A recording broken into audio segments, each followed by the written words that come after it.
पधार हो गया। उसने फिर वही कहा कि आप जाति की पहचानिए विराट से उस महात्मा से नाम जो रखा होगा वो बहुत दारूटी कबीर साहब है। और उसने सुन रखा था कबीर साहब वो दानक बोल रहे भगवान अपना काम करे शुद्ध की आप तो जगत के लिए भगवान तेरे नाम ले लिया तेरा दुख देख कर आज तो इस ज्ञान नहीं धारण कर सकती पड़ताल बनी रहेगी बात मजनू का इधर उठ कर चल रही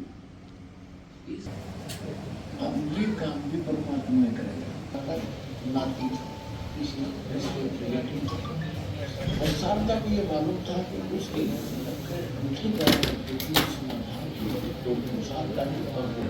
कहते दो दिन मेरी शरणता का उल्लास और जेल जेल करता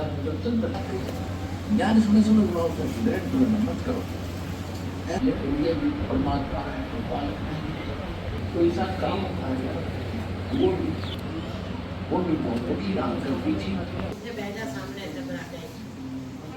देखना सामने बैठा देखना गर्मी लगी थी देखना सामने बैठा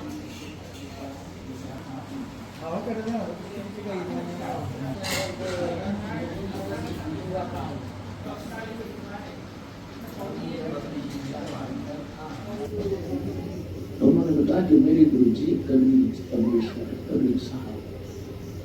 और वह रिलेट हुई अब वो दानक कबीर पंडित जी बोला मिश्राणी उनका चेहरा मुझे पता लगता था कि मुझे देखकर कितने नाखुश हैं और आज वो मेरे से उधार ले जाते हैं मर जाऊं बेशक देख काल में कैसी अड़ा रखिया लठ इस मान मर्यादा का तोड़ने का छोड़ देगा।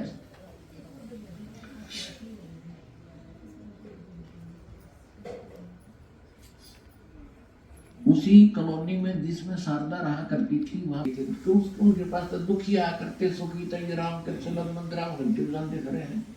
इन टुरते को ना क्योंकि ये सोचा ये दिन घंटी बजाने तो सुख हो रहा है वो चल रहा है उनका प्रारंभ पिछले दिनों का संस्कार चल रहा है जो कैर टूटा गया मंदिर धीरे धीरे रह जाएंगे फिर लगे खाते फिर तो बाबा जी पा जा ये तो और छिट्टे चढ़ा लो आया तो पहले कहाँ गई वो पूरी ही नहीं सी हो रही। एक बहन वही रहा करती भगवान हमारे घर सत्संग कर दो अच्छा बेटा सत्संग करते थे कि सत्संग सुनने आएंगे तो हो सकता है ज्ञान सुनेंगे क्या किसके महाराज ज्ञान हमारे सत्संग हो जाए मेरे गुरु जी आएंगे हमारे भी आ जाएंगे शाम का समय क्योंकि दिन में काम करो रात में राम हो जाओ तो शाम का सत्संग करते थे भगवान विशेष करें। तो वह बहन जो जिस पंडितानी देखिए फिर गुण गाया करेगी आज आपने दुल्हा दिखाई दे सही ये परमात्मा आई है परमात्मा के तुल्य है। शारदा बोली मैं देख आ जाऊंगी सोच रही थी मैं न जाऊंगा फिर उसने परमात्मा ने प्रेरणा करी अब क्या सोचा मैं जाऊंगी और गुप्त रूप से जाऊंगी वो आशीर्वाद देने से कुछ राहत मिली तो मैं जाऊंगी ये सोचकर वो मुंह पर पर्दा डाल कर घूंघट काट के निकाल के और भी भगत आ रही थी माइयां भी आ रही थी भगवान सामने आसन पर बैठे थे एक जी और ये घावन का भी काम है सत्संग के दौरान वो जलाई रखी थी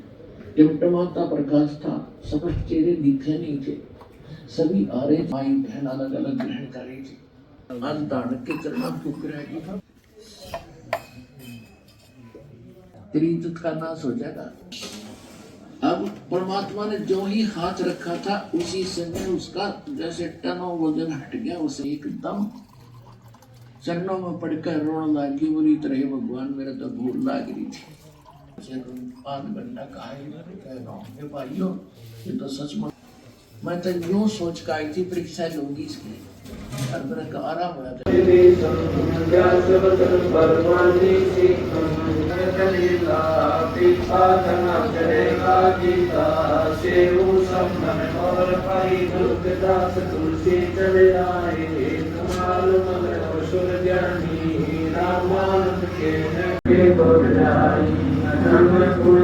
ना लागे उल्ट तरी तन कुशोद मिल जाई कह कबीर हम दम दम पे जा सतगुरु बात तुम्हारी बैर कर सतगुरु बात तुम्हारी सत साहिब